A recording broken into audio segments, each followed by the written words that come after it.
Please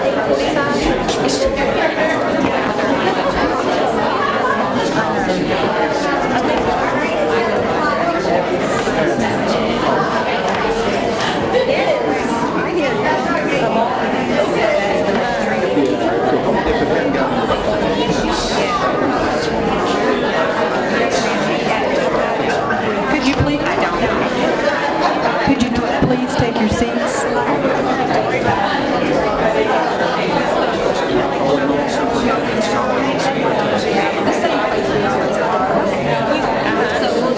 Thank you for taking your seats.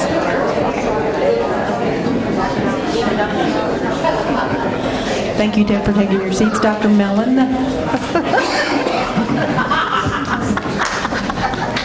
Didn't call Finally. Thank you for coming tonight to the regular board meeting, June 5th board meeting. Call to order. Please show everyone here except for Milk Clayton. Dr. Clayton is absent tonight. And if you'll stand with me and we'll say the Pledge of Allegiance. I pledge allegiance to the flag of the United States of America and to the republic for which it stands, one nation, under God, indivisible, with liberty and justice for all.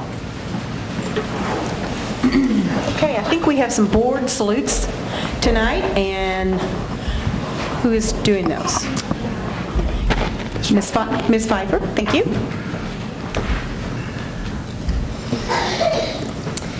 Our first board salute has to do with Riley Children's Hospital Next Generation Philanthropist. We would like to congratulate Caroline Elliott, a senior at Jeffersonville High School, for being named a Riley Children's Hospital Next Generation Philanthropist through her work with the school's Riley Dance Marathon. The Dance Marathon is a student-driven, year-round commitment to generate funds for Riley. The commitment culminates a continuous, multi-hour fundraiser event which blends game, music, dance, and philanthropy into one experience. This year's JHSH Dance Marathon raised $20,365.60. The board salutes Caroline Elliott. Please come forward.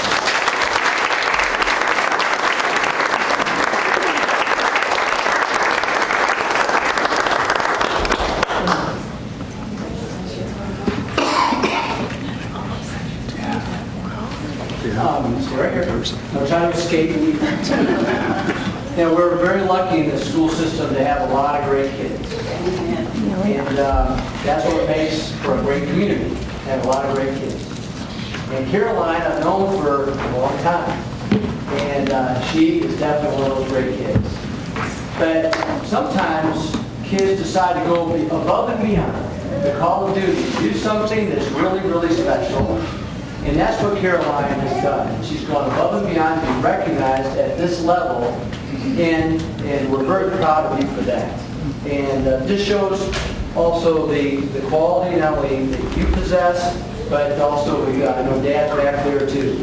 And this is a very small token of our appreciation, but with our Pride program, it really talks about making sure we're developing kids of very strong character. And we have a lot of staff members, parents, and students in the room today, and it's very important to our district. And what we did years ago is we said we're going to develop an award that's not just given out. This is something, I know it's small in stature, but it means a great deal. And this Pride Award, we would like to recognize Caroline for her efforts, for being such an outstanding young lady, a great student at Jeff High, great ambassador for her school, her family, and our community. So Caroline, please accept those.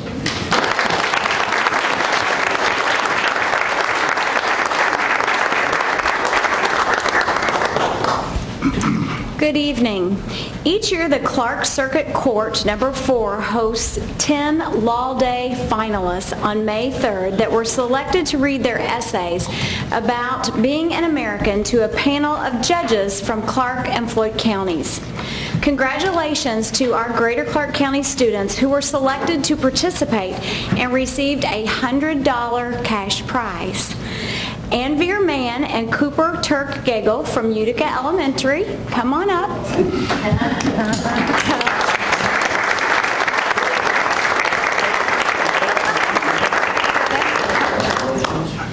Eli Benitos from North Haven Elementary.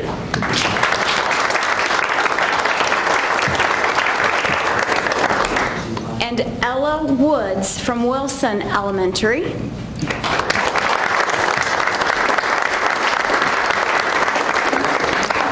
Ella, you've gotten taller. And we are also excited to announce that Cooper Turkgagel from Utica came in second place overall in both counties and received a $200 cash prize. So the board salutes our Law Day Essay Contest winners.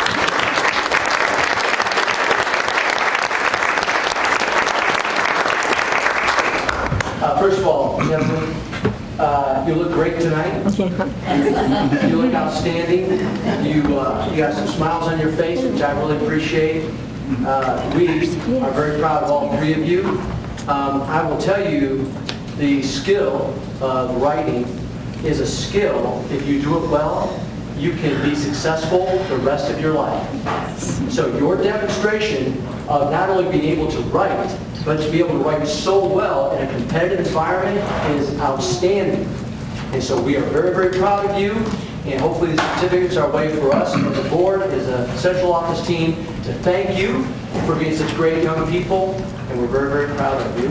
And We recognize their parents. Yes, parents. Our grandparents. yes, are there parents here? Stand, can you stand?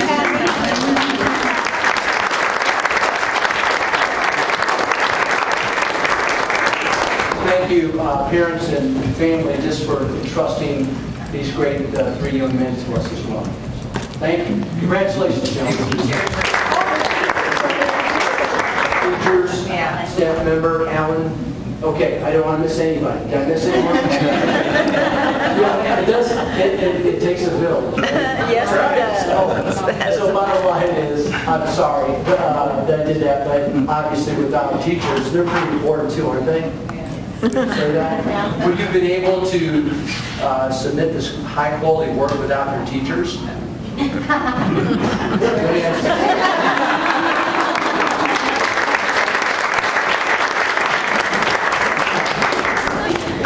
And it's an honor tonight to recognize our 2017-2018 retirees.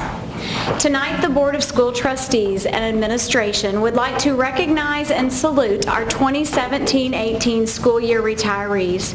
We are thankful for your years of dedication to the district. These 45 employees have a total of 1,142 years of service with Greater Clark. It's very impressive. And they have quite big smiles on their faces. Please come forward when your name is read. Superintendent Dr. Andrew Mellon and the Board of School Trustees, President Teresa Bodoff-Perkins, will present you with a lifetime pass to all Greater Clark activities. Joe Blankenbaker,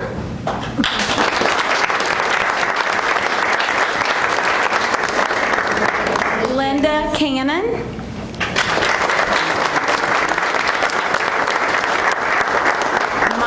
Denny,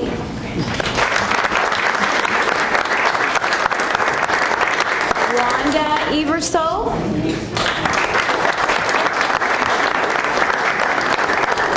Kathy Gruninger,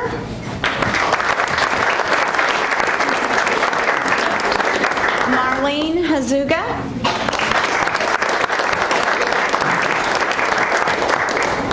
Kathy Davis,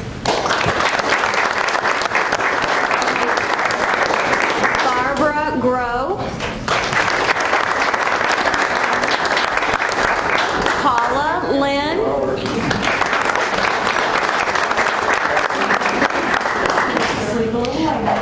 Donna Mullins,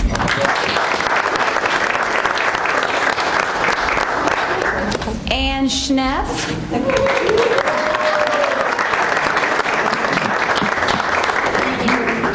Anita Walden,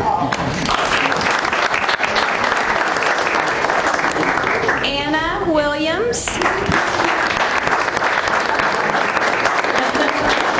and Ginger Wilson.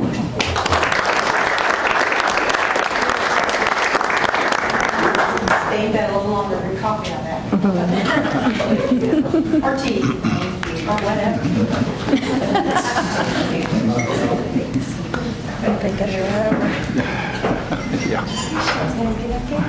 You know, there's been very mixed emotions tonight.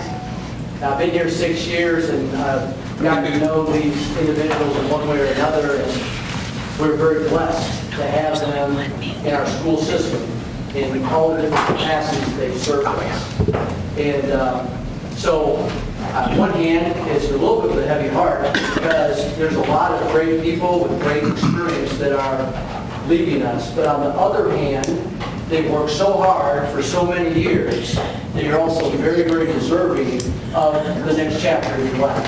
And we just want you to know how much we appreciate you and we value you and how much we just wish you the very, very best in your retirement. Thank you so much again for all you've done. You're very important.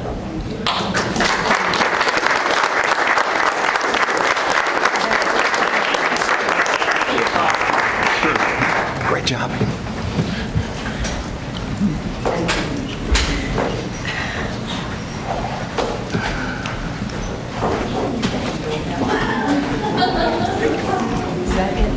That's it for board salutes. All right. Thank you so much. That does it for the board salutes tonight. And if any of you have pressing engagements and you'd like to leave, or you're certainly invited to stay for the exciting part of this meeting. Thank you again.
I was going to tell them they had to stay. Oh, yeah, that way.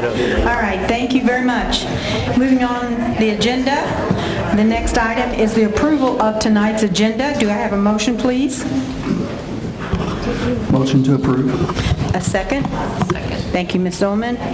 All those in favor signify by saying aye. Aye. I guess I should have asked, is there any discussion, but I forgot to do that.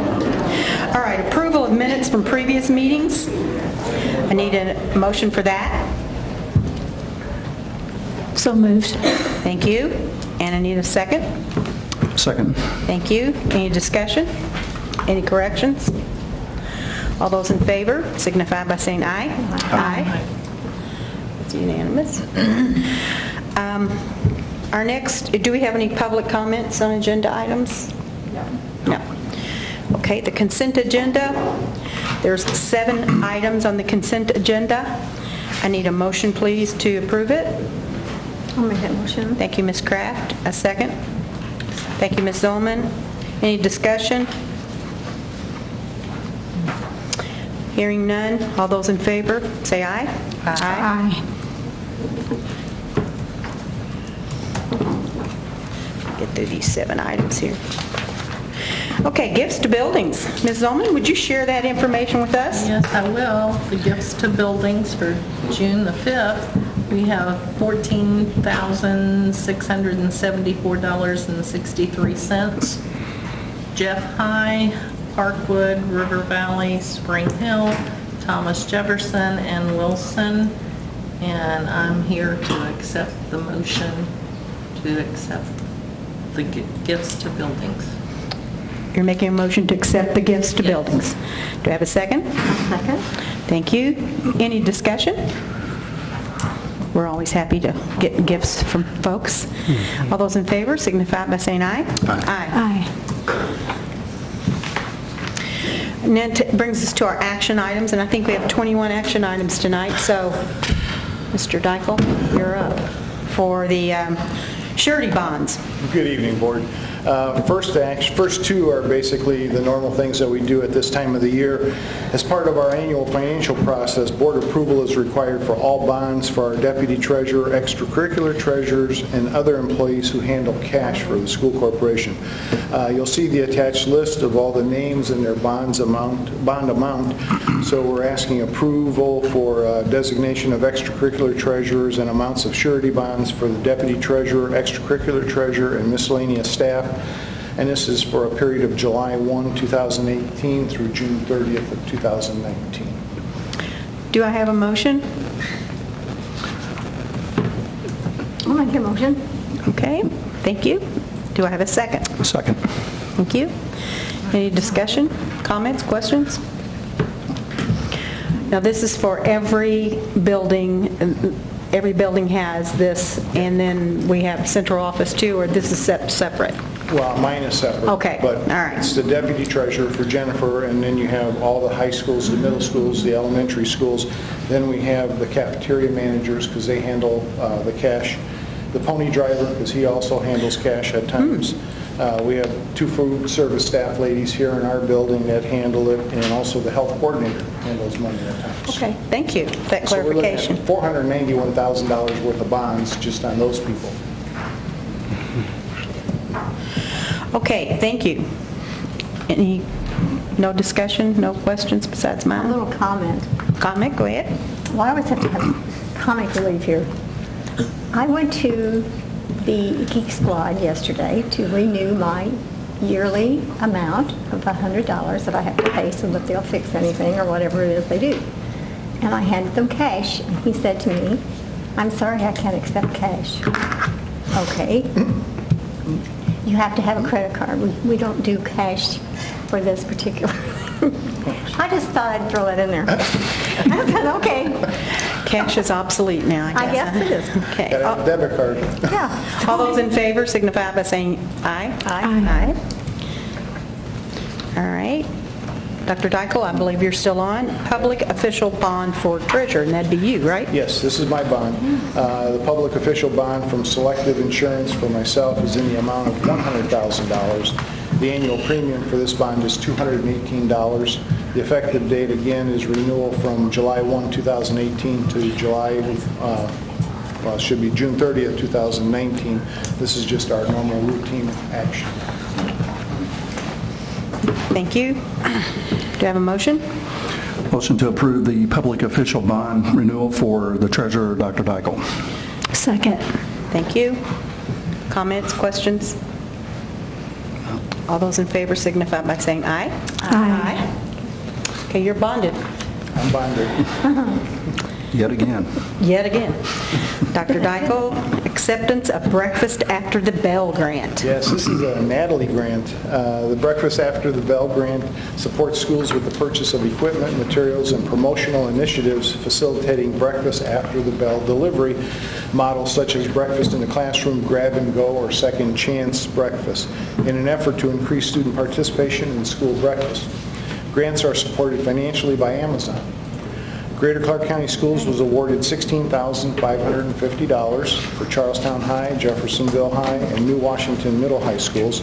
The individual awards amounts are as follows. Jeffersonville High gets $5,850, and Charlestown and New Wash both get $5,350. So we're asking for approval to accept these grants for breakfast after the bell. Do I have a motion to accept this grant? I motion to accept the grant. Thank you. Do I have a second? Second. Thank you. Discussion, comments? Well, Amazon's heart is in the right place, isn't it? Yes, it's good to know. And I thank Natalie. I also think Natalie has done a great job, as you know. She's always looking for other ways to find funds that can come in and help to support the food service operation, and so we appreciate your efforts. Thank you, Natalie. Thank you, Natalie. All those in favor signify by saying aye. Aye. Now, speaking of food, Airmark Food Service Agreement Amendment. Now, we give you money, Segue. now we're taking it away. No, when you look at how much. In the current agreement with Aramark, this is a 5-year agreement, remember, there's a clause that allows Aramark to ask for an increase in the general administrative expense and management fee charged by Aramark to Greater Clark County Schools. Currently, the general administrative fee is .1034, so a little bit over 10 cents per meal served, and the management fee is .0413, or just a little bit over 4 cents per meal served. We are asking the board to approve the increase in the general and administrative fee to .1059, so it's going up .0024 cents, so a quarter of a cent. And the management fee of .0423, and that's going up .0010%. So we're asking for approval for this increase for Aramark for this coming school year. Do I have a motion? Thank you, Ms. Kraft. Second? Thank you, Ms. Ullman. Any questions or discussion? Just one question.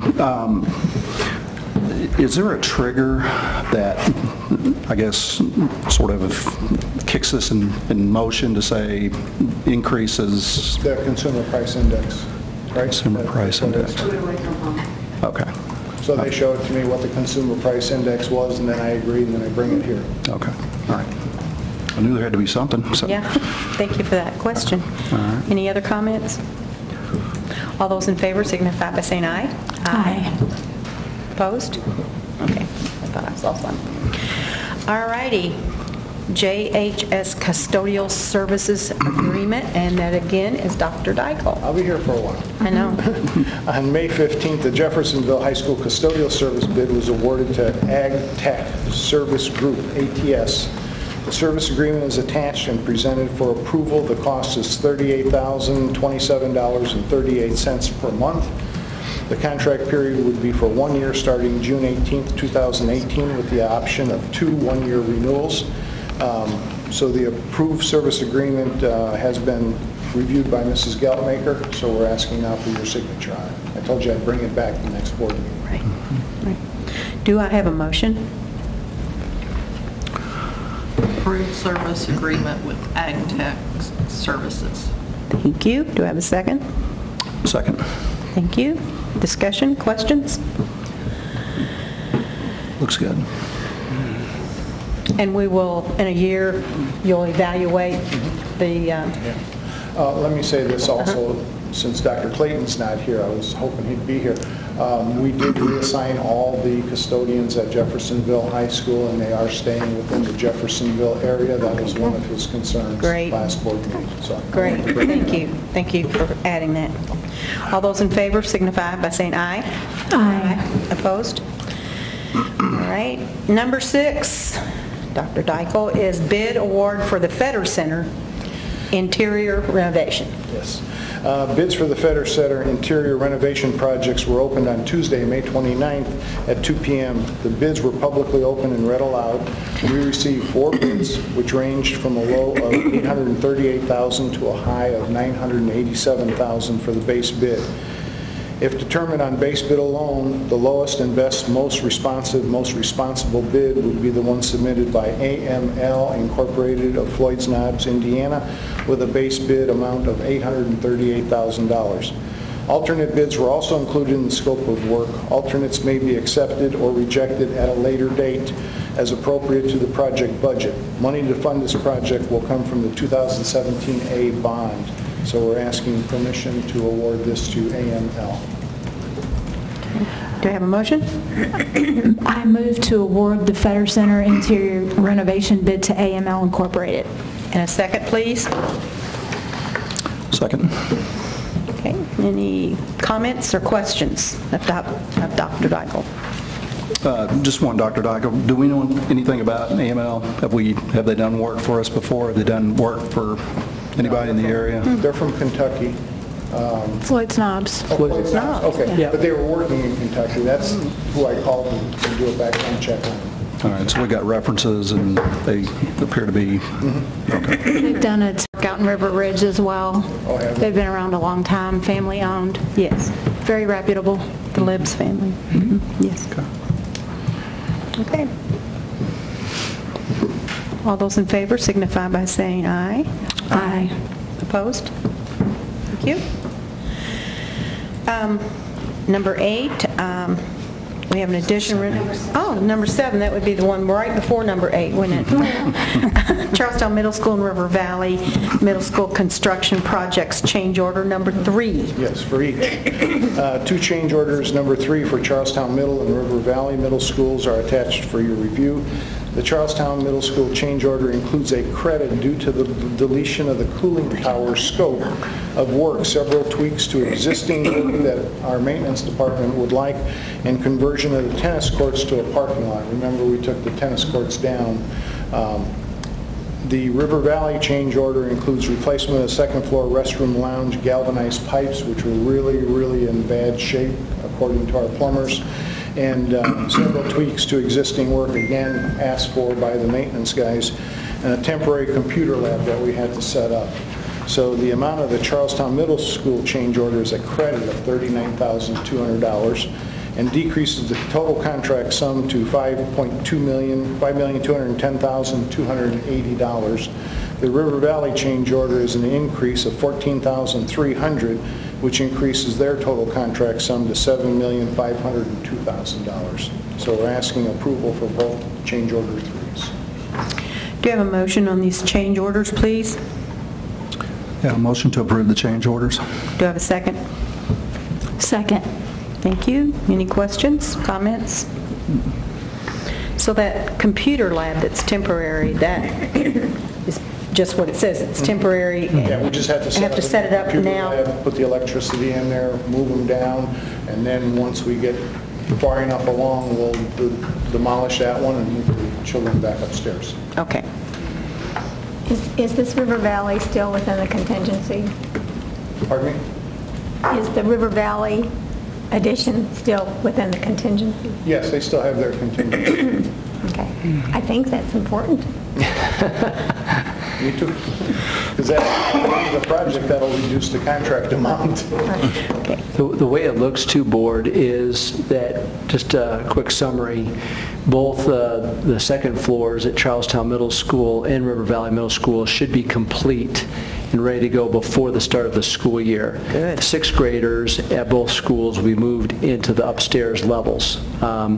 The media centers, both old and new, should also be complete at both schools before the start of the school year as well.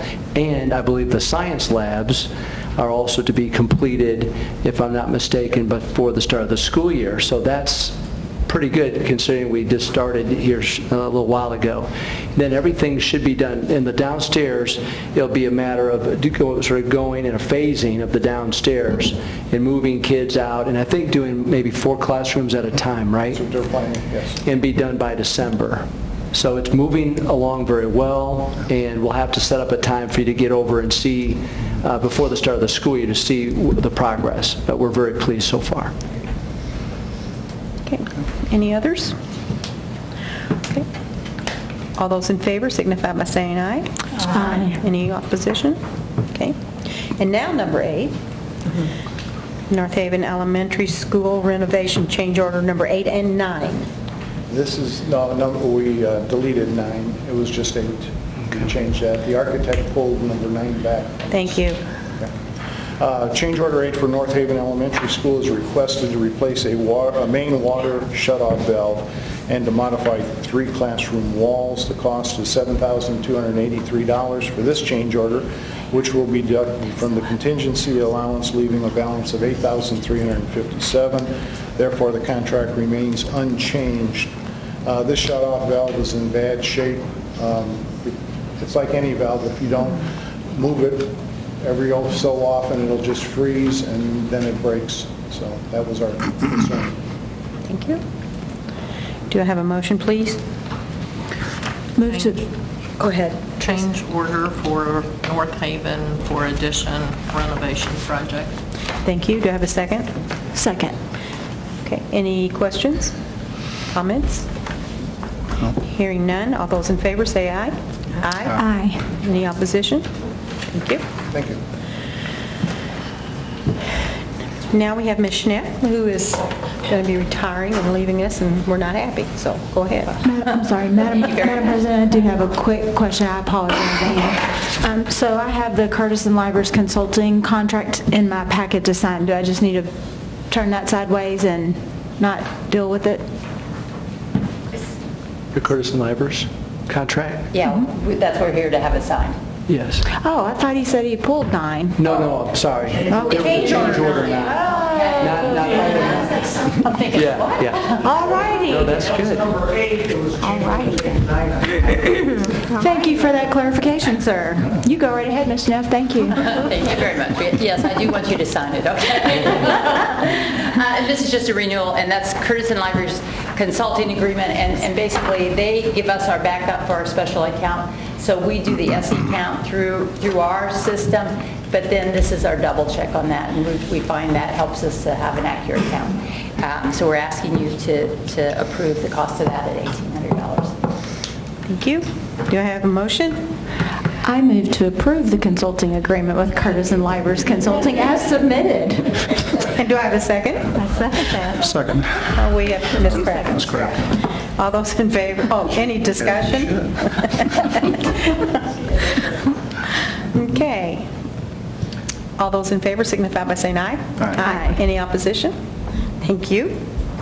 Item number 10, the Maryland Friend Agreement. This again is a renewal. I think this is probably our last renewal on this. But we do have Marilyn Friend. We'd like her to come in July to do a workshop with us. She does all our training on co-teaching and collaboration. And while we've used her for the last several years, we're going to use her this summer, and then we're going to probably look at someone else to continue that training. Okay, so this is a one-time shot, and it will be, the cost of that will be paid out of federal dollars. Okay. Do I have a motion? Motion to approve the consulting agreement with Maryland Friend as submitted. And do I have a second? Second. Any discussion or questions? Hearing none, all those in favor signify by saying aye. Aye. Opposed? Thank you. All right, River Cities Mentoring Agreement. Right. This is an agreement with River Cities, which is basically Janet Turner. A lot of times we have kids who go on homebound instruction either because of behavior or because of illness, and they need someone to do it during the course of the school day as opposed to in the evenings, and Janet is to fulfill that. So we're recommending a continuation of that contract with her. And that's at $40 an hour, right? Correct. Okay. Do I have a motion? Move to approve the agreement with River Cities Mentoring as submitted. Second, please. Second. Thank you. Discussion, comments? Is there a maximum on this? I know the other two contracts we saw, there's a I maximum don't amount. believe we have put a maximum on, but we just use her when we can't. Typically, our teachers do the homebound. We use her for those kids that we either can't find anyone to do it with, like this time of year. Yeah. No one wants to do homebound, or the last month of school, or where we really need to do it during the school day. So it hasn't been a huge Okay. issue for Okay. us. Any other questions? Okay. All those in favor signify by saying aye. Aye. Opposed? Thank you. And Ann, I think... no. One more. One more time. One more time. Okay. I'll get these all going here. Yeah. Go ahead. Okay. This is a contract with Manya, Kim, you're probably better, Manyer Lam. And she does our Arabic interpreting and translating, and she charges us $11 an hour, and we pay for that. I know I'm kind of embarrassed. And we pay for that out of the ESL grant. Okay. $11 an hour. Do I have a motion, please? Yeah, motion to approve the agreement with Manyar. Manyar Lanham as submitted. Second, please. Second. Thank you, Ms. Kraft. Discussions, comments? I'm just so proud of how diverse we are. I know. Just so proud. Thank you. All those in favor signify by saying aye. Aye. Opposed? All right. Now, thank you, Ann. Dr. Mellon, I believe you're next, and it's the Parkwood Land Transfer Resolution and Agreement with JVB Investments. Yes. Amazing. Just Yes. amazing. Here's what, Board, we've been working on this a long time. Yes, we have. And if you remember years ago, when we thought that we had a vision of a brand-new Parkwood, we had exchanged property with Jesse Ballou in order for us to be able to build the new Parkwood right next to the old, and then tear down the old.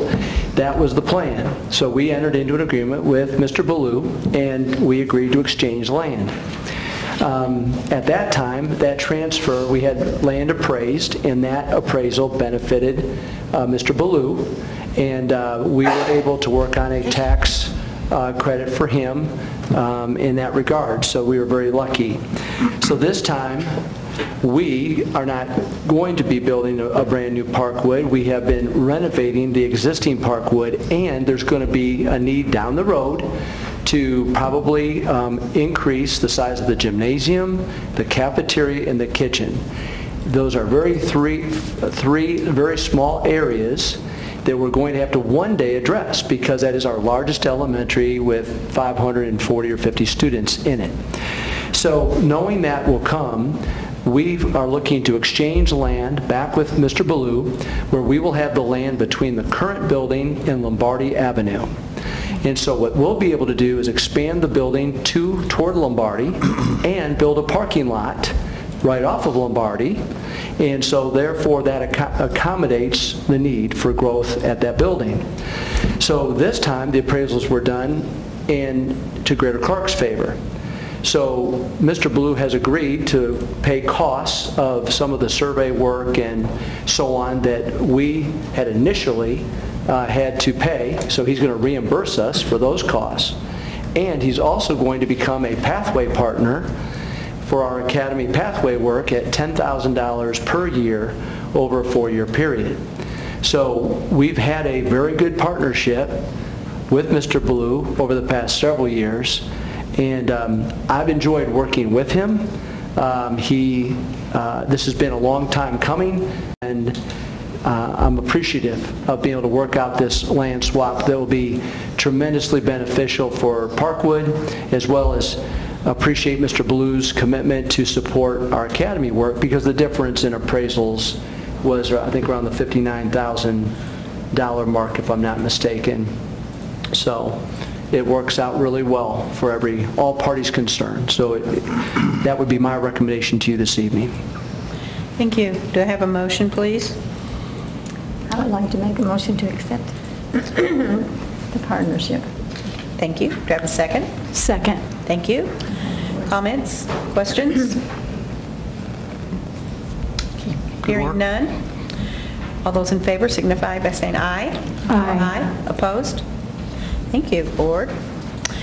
All right. The substitute services contract, April's not here. So I will do that. Okay. And also, Board, I want to recognize April, because the Jesse Ballou contract, there was a lot of work that had to be done there, and April just did a tremendous job. I'm sorry I did not mention that, because it all wouldn't have come together without April Geltmaker's contribution. For the ESS Southeast Substitute Services Contract, Board, you remember you approved, after a bidding process, you approved ESS to be our substitute provider, and we told you at that point that we would get the contract, and that contract would in fact be reviewed, and that has happened. And so we are bringing forth the actual contract with ESS Southeast Substitute Services for your approval tonight. Do I have a motion, please? Motion to approve the contract with ESS Southeast LLC Substitute Services. Do I have a second? Thank you.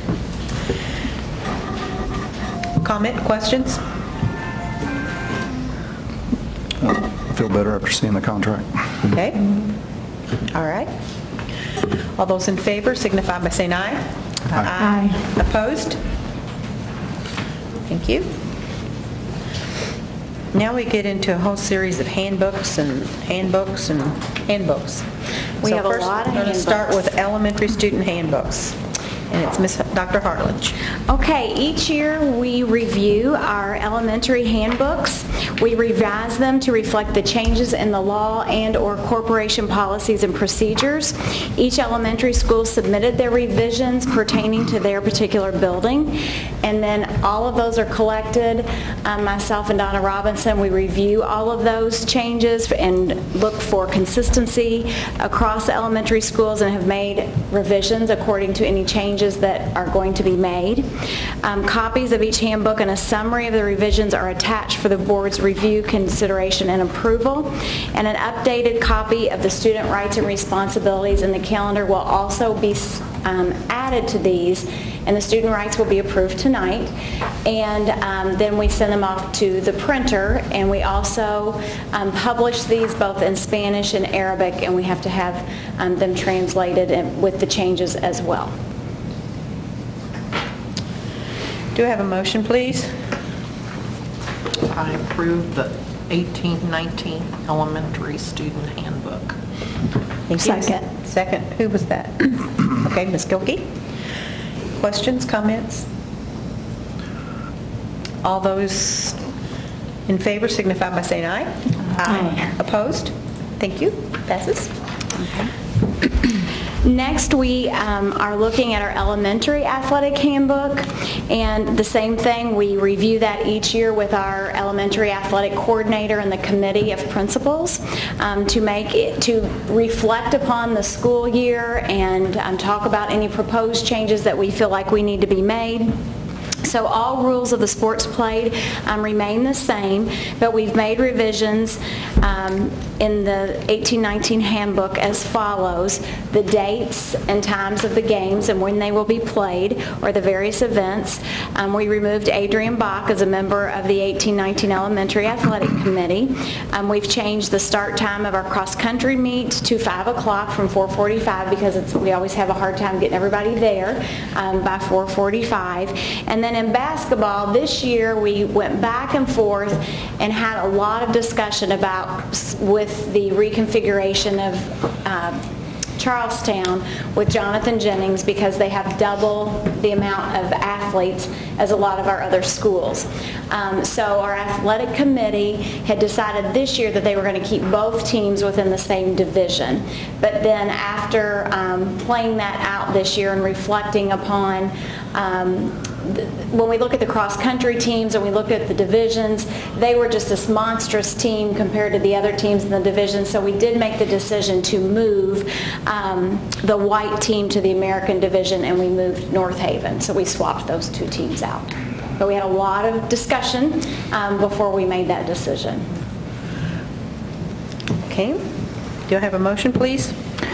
I move to approve the 2018-19 Elementary Athletic Handbook as submitted. And a second? Second. Any questions, comments? Okay. All those in favor signify by saying aye. Aye. Opposed? Thank you. I think now we're going to have the high school and middle school athletic handbook. Ms. Pfeiffer. And congratulations, Ms. Pfeiffer, on that beautiful wedding this weekend.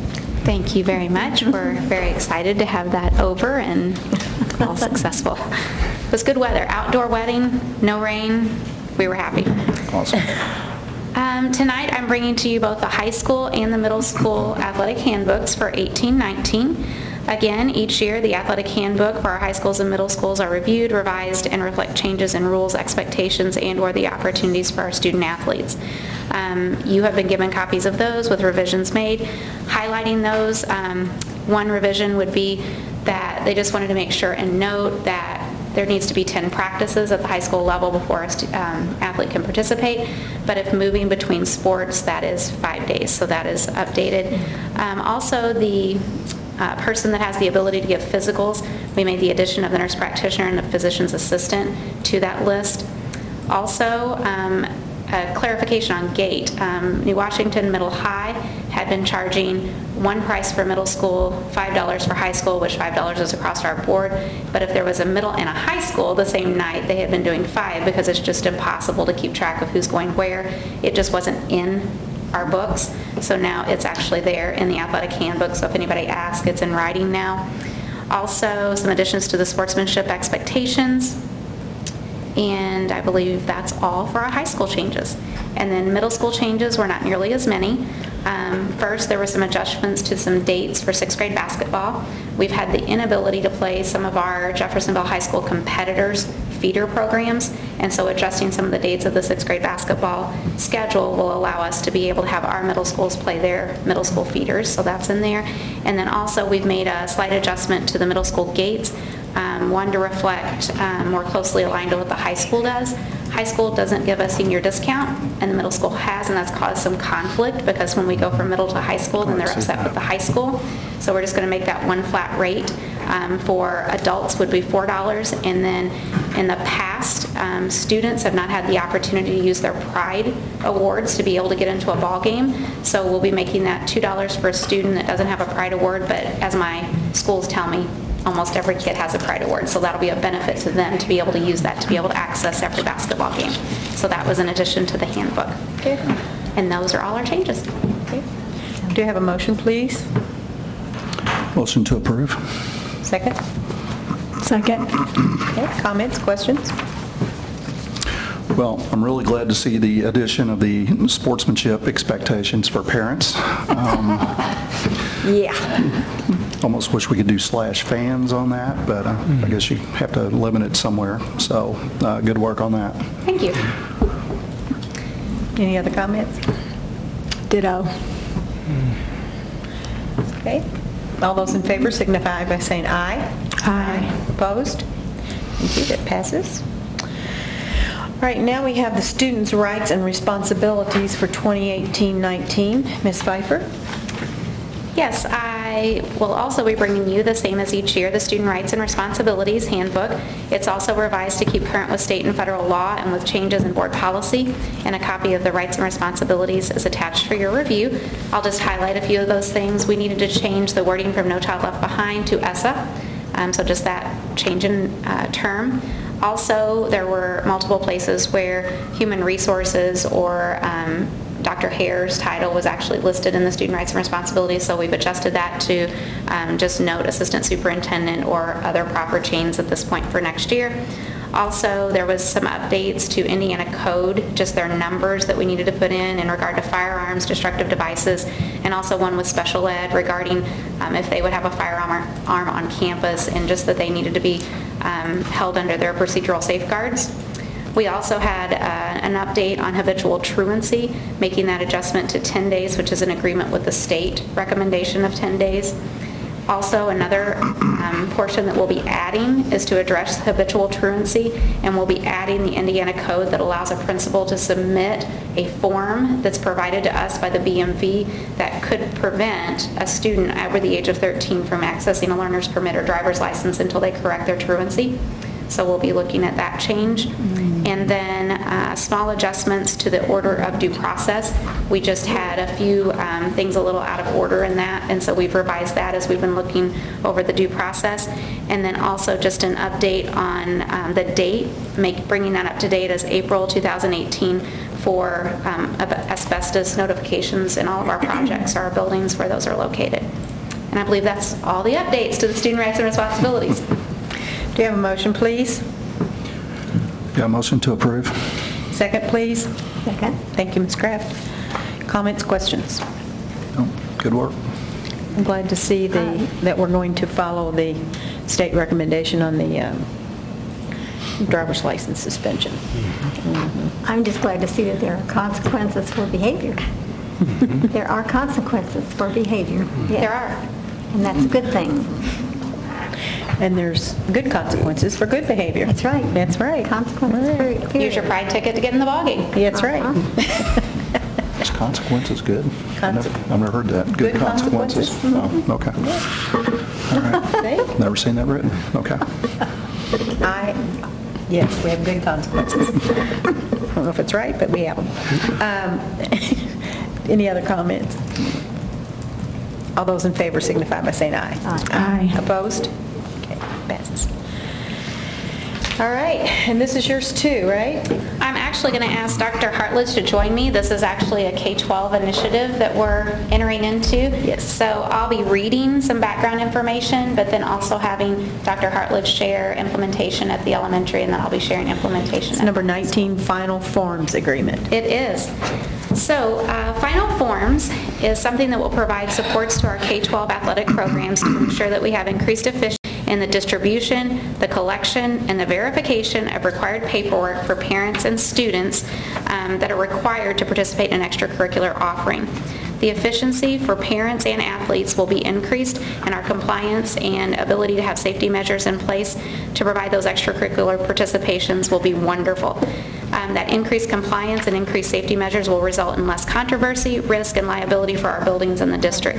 The Final Form programs allows easy access and easy answers to questions that arise regularly. I'll give you a little example of those. Coach, I know I get to try out today. I turn my form into the office. Of course, the coach says, well, let me see if I can get a hold of the office. We all know the office isn't there, so okay, you can try out. Form may not be turned in. Concussion form may not be filled out. But they have no way of really knowing and understanding and verifying that those things are done. So when I go back to the efficiency and distribution, collection, and verification, this particular app that we'll be talking about will completely help us make sure that we are completely compliant before we have a student participating. The Final Forms program is a software that links an app that coaches, parents, and athletic directors have access to via their mobile device. This mobile device app will allow instant access to students' safety information regardless of their location. There is a one-time $1,000 setup cost that's paid, and that will be by the secondary department itself, but we will also be working on a $5 athletic fee so that we're able to make sure that we have this across our district. And at this time, I'm going to let Kim talk about what's going to happen at the elementaries and just the implementation of this particular program.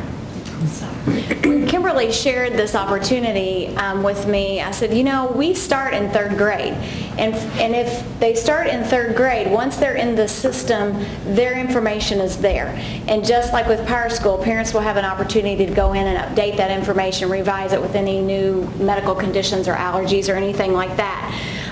When I talked with our elementary committee, they were ecstatic about this because they felt like it's going to simplify the process. They have information, safety information at their fingertips. When we tallied up how many elementary student athletes we have, and many of them are repeaters across sports because we want to give them as many opportunities, but it's over, when we add up the numbers, it's 2,000 kids. So if someone collected a form at cross country, sometimes those lines of communication get mixed by the time basketball comes around for the boys in January. So it's hard to track those forms because we don't have athletic directors. So we've talked about a streamlined process where as teams are selected at the beginning of their season, these forms would all be collected, and we have the three general athletic forms, the concussion form, the cardiac arrest. We have Spanish forms, we have Arabic forms.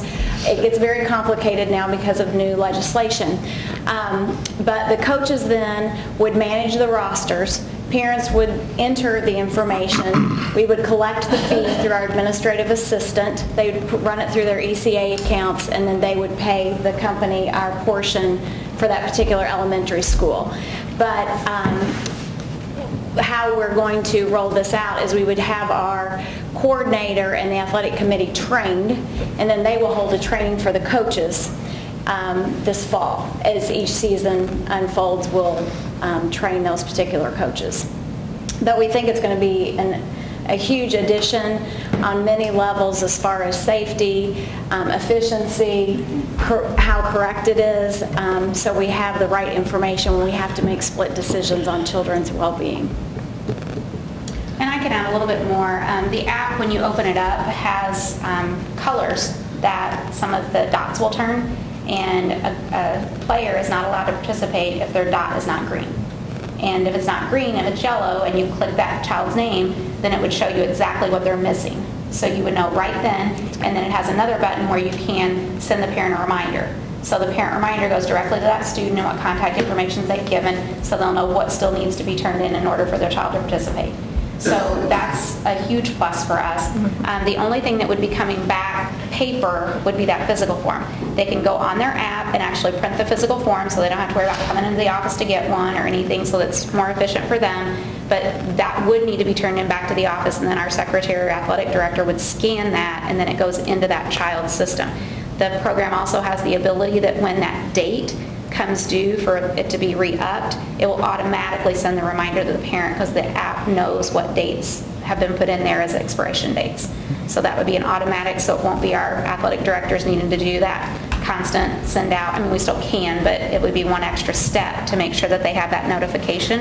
And then other things that we get hung up on, you know, they have to have all their paper forms of things, and we'll be out at a game, let's say away game, somebody wants to ride home with someone else. We don't know all the parents. We can easily log on, the coaches can with the app, get their emergency information, any of that right there to know exactly what to do, or phone numbers to be able to contact, or even if they get back to the school and nobody's picked them up yet, we'll be able to access that right there and not have like all the massive amounts of papers in their bags, or I left my bag here, don't have it with me. Everything's right there and we have all that with us. Or if a player goes down and we're not at home, we're somewhere else, you can access all their emergency information right there from the app and have it at one fingertip. So we actually, Charlestown High School piloted this year and had great success with it, and they did that at the cost of their athletic department. And then we wanted to do it across 3 through 12, because once they do put in, as Kim said, that information in, it doesn't have to necessarily be re-upped, just revised every single year. So once we get the parents with it in, we're going to have a whole lot more success with getting everything turned in as they grow older. We also have a couple of neighboring high schools that are also going to implement the app in the fall also. Do I have a motion, please? Yeah, motion to approve. Do I have a second? Second. Thank you. Comments or questions? Make sure I've got this right then. So the parent fills out the information, goes into the office, they scan that, send it to the database at Final Forms? Almost like that. Okay. They will access the app, because the athletic departments will make sure everybody has access to the app, and it could be the app where they can do it just online at a certain site, just kind of the way we do InfoSnap, information for registration, so a very similar process. But it doesn't necessarily go to our athletic department in paper. It's actually, you do it just like you do InfoSnap, and everything is there, and you click that you agree, submit, agree. You know, you're clicking and submitting means that you've read and understand. The only paper piece that needs to come back would be the physical form, because there's no way for the doctor to actually have that and do all their clicking or writing. So that would be the piece that comes back. But when we do get that, our office can scan it, and it does upload to the Final Forms app, and it would be there, and then the dates put in for them to have reminders of when it would be up in the future. The one part I did not say is that once we have an athlete, like a fall athlete, that's a $5 fee. If that athlete plays a winter or a spring sport, there's no additional anything. And once we get all of our fall athletes in, they don't do anything until we've made our cuts or whatever we need to do and have a final roster in, and then they would bill the school for just the athletes that are actually participating. So it would be an even wash on the amount of money we bring in as to what we are paying them. They don't do that differently for us. So it wouldn't be everybody that tries out necessarily. It would be the roster that we end up having. And then they would give us another bill at the end of the winter, once winter season starts, once we're clear there. But any kid that played a fall sport would be pulled out of that mix, and we would only be billed the new winter athletes. And then the same thing in the spring. Fall and winter gets pulled out, and we're only billed then for the spring athletes.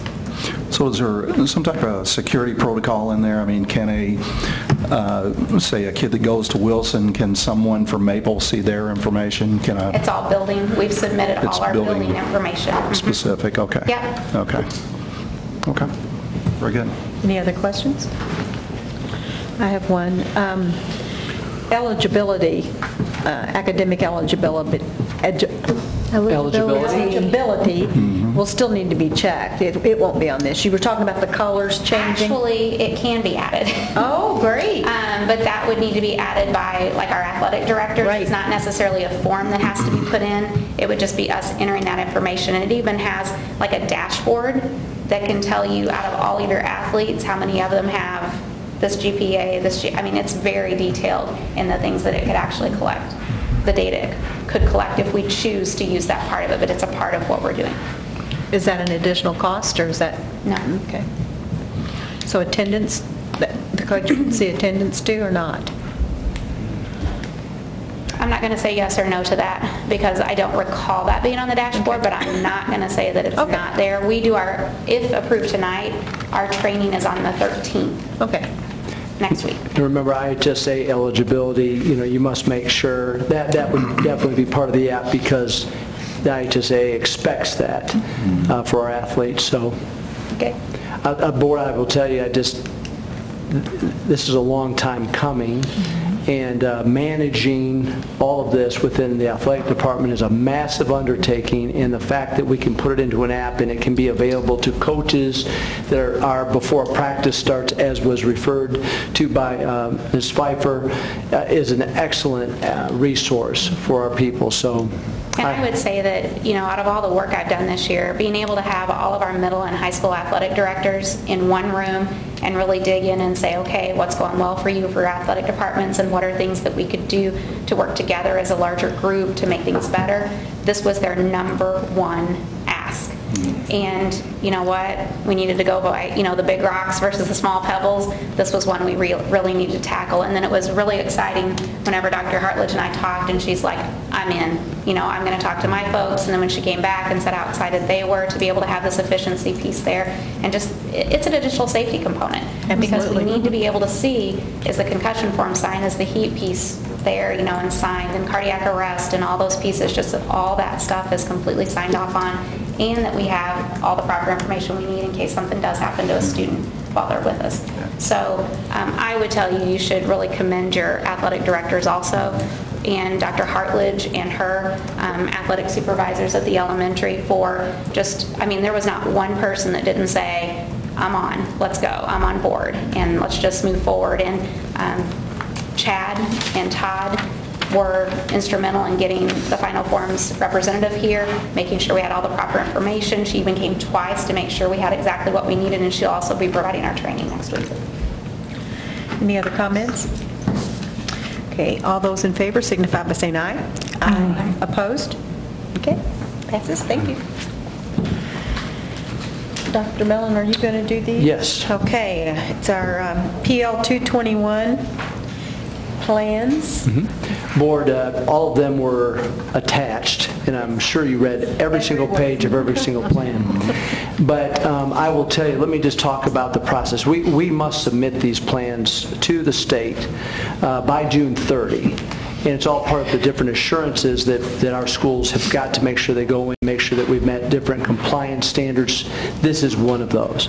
But this goes a lot deeper because all of our school improvement plans, we've utilized our data-wise process in order for these plans to be developed. So we've developed, we've worked hard this year. We've got probably a strong collaborative effort going on in our buildings than we've ever had because of data-wise. In all the school improvement plans, a template was created for our schools with data-wise in mind that also meets the different criteria that the state expects, and that is what has been completed by the schools. So there's a school improvement plan process for literacy, for numeracy, and for pride, which are our three big-ticket initiatives across our district. And so that's what the plans entail, focus on the initiatives, utilize the data-wise process, so those are teachers and administrators working together per building to create those plans.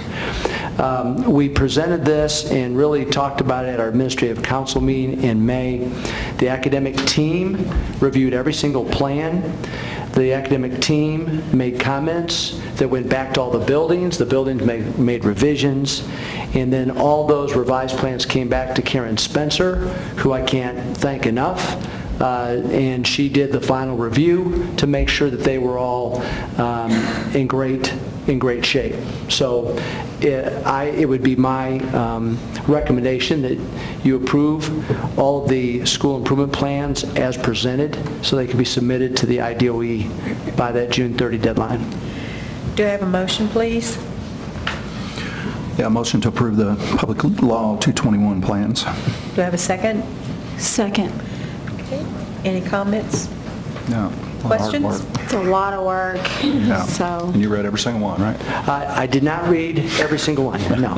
I've got a great team that read every single one. And yeah, they did an awesome job. But I think what I hope happens, what will happen is that because DataWise was utilized, there's a higher level of ownership and commitment by the buildings. This isn't just a document that goes up on a shelf somewhere. This is a living, breathing, continuous improvement document. And so it has a lot more meaning. In all the years I've been in this business, this makes the most sense that I've ever seen as it relates to school improvement planning. It's good to hear. All those in favor signify by saying aye. Aye. Opposed? Passes. Thank you. Thank you. Now we get to reports or request board. Do you have any reports of any meetings that you've attended or any requests? I haven't been able to attend any committee meetings recently, but, and I apologize, Dr. Mellon, that I'm kind of blindsiding you with this request. I'm sorry about that. And maybe 3 weeks ago, don't hold me to that, in one of your Friday updates, you had mentioned that there was a meeting that was going to take place specifically to address a student attendance issue. And so I'm just wondering if maybe at the next board meeting, if we can get an update from you on how that meeting went, what kind of recommendations, your policy changes, whatever, people are thinking would be beneficial to helping that situation. You're not talking about a specific attendance issue. You're talking about the overall attendance committee that's been meeting. Yes. I was planning to give you just a few seconds of a review tonight in my comments, so There you go. I had that written down, so we're thinking alike. Yeah. Okay, any other requests? Okay, do we have any public comments tonight? Okay. Now, do we have any comments from the board? Ms. Hutchinson? Ms. Ullman? Ms. Kraft? I almost got 3 signed. I mean, I wanted to get the third one full, but I was a little short, sorry. And I wore my yellow, and I have yellow here. And a yellow pen, in case you missed the message. Ms. Gilkey? No. No, congratulations again to the retirees. That was an amazing number. 1,142, I think, was the years. I mean, that's... 42. Got it. Okay. Well, yeah, but congratulations to all those folks. I know they made a tremendous contribution to this corporation and others, I guess, they've been in as well. So just very much appreciate that. I have a couple comments. Not only did Ms. Pfeiffer marry off her daughter, but Renee has a brand new grandbaby girl named Stella. Stella. Yeah, I can remember that because it's my doggy's name. And she's gorgeous, so congratulations. And that's my comments. Board, I do have a few things that I would like to mention.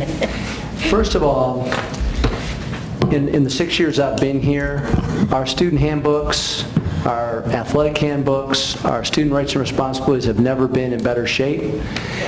That I need to give a lot of credit to both Ms. Pfeiffer and Dr. Hartledge for their efforts. They've been extremely intentional and strategic to make sure that those documents are in the condition they need to be in, and so I want to make sure that you are aware and commend them on the work they've done. We've also brought Lisa Tanzel down. Ms. Pfeiffer was able to bring her down here and conduct a 3-hour workshop with our administrative team because it's important. We've had a lot of change over the years as it relates to student discipline, and Lisa Tanzel came down and did a tremendous job sort of bringing everyone up to speed from a legal perspective on due process, suspensions, expulsions, and I'm very excited about the work that we're doing there just to make sure there's consistency in the discipline of our students across our entire district, and making sure that, of course, we're adhering to all the relative laws that apply. And so I want to make sure that I think that's great. We'll have more information to share with you down the road. From a student attendance perspective, not unlike other places, student attendance still continues to be a big issue for our school corporation. One of the biggest reasons we don't have more students earning the work ethic certificate is attendance. It's time for us to do something differently. So we did put a committee together. We have met 3 times with that committee. We have the probation officer represented. Henry Ford is the chief juvenile probation officer. He's involved. We've had Judge Carmichael involved.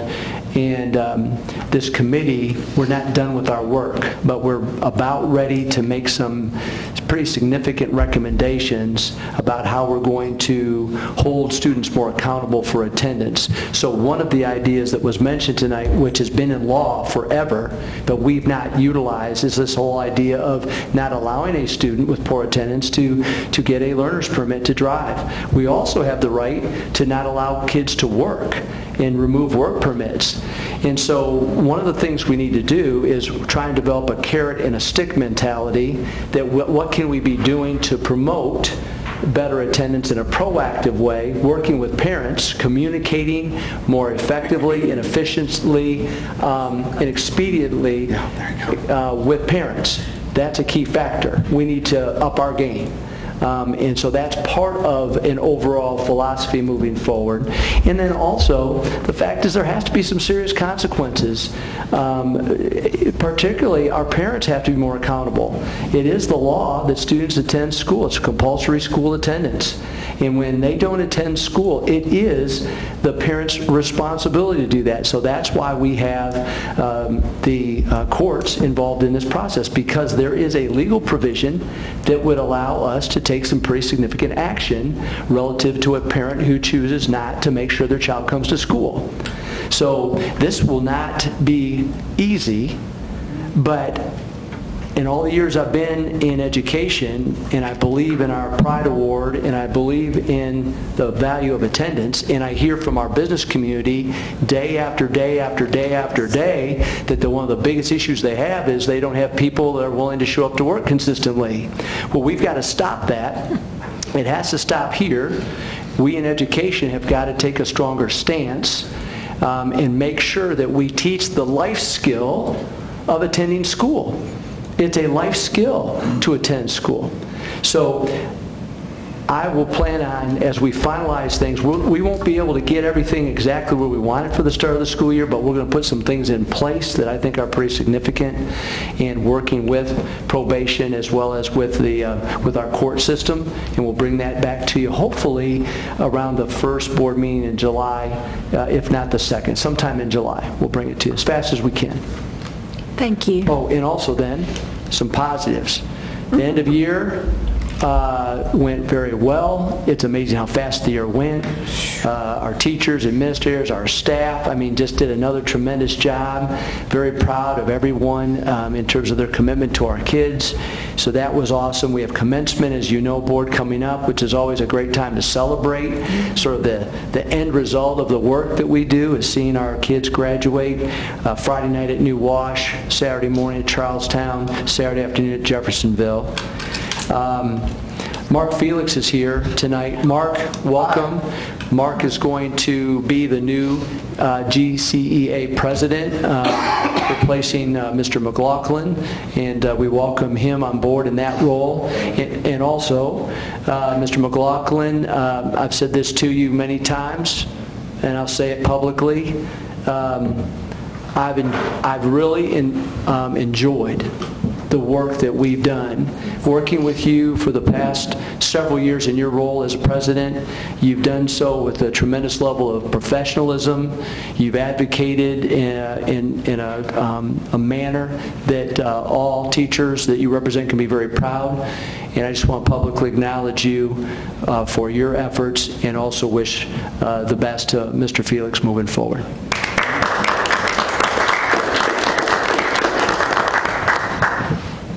Thank you. Thank you. Well, thank you. And now, the important, do I have a motion to adjourn? Do So moved. I have a second? Second.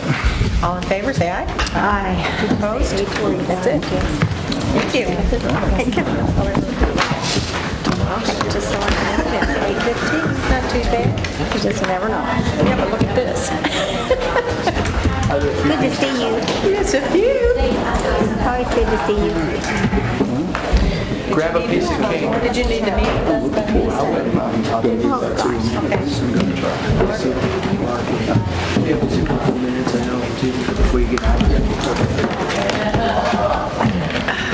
Nice newsletter from the foundation. This is our graduation stuff, isn't it? What a waste of a seat. I may grab a piece of cake. Yellow Bird, Yeah. Miss Crabbe, Yellow Bird, see ya. Nice job. Won't see you Friday night. I love the yellow feet. Look, there's shoes there. Yellow earrings. I know, me too. She's not going to, yeah. Not the same thing. Good, how are you doing? What's going on? Yes. So you mentioned that, I was picturing. Yes, ma'am, you're welcome. Rally in Charleston. Did you say that they're going to August 29th? The full projects, both of those projects scheduled. But the second floors of both buildings will be complete by the start of the school year, as well as the science labs and old and new media center areas.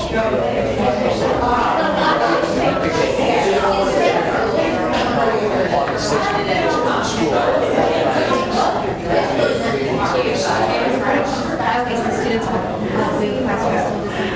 The sixth graders will all move into their new classrooms. The sixth graders will start.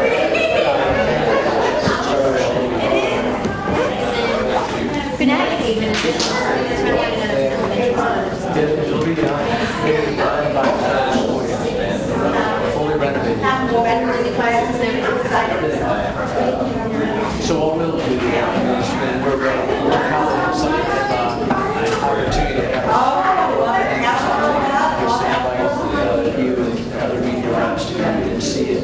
Yeah, it's scheduled to be done technically in June. Just give a couple weeks of July or June. We should be ready to go for start Hey, John, the Mentor Center, that was a little bit before my... Renee? Yeah, you know that used to be the old comedy and government. It used to be Yeah, that's our... entered into some discussion about potential transportation center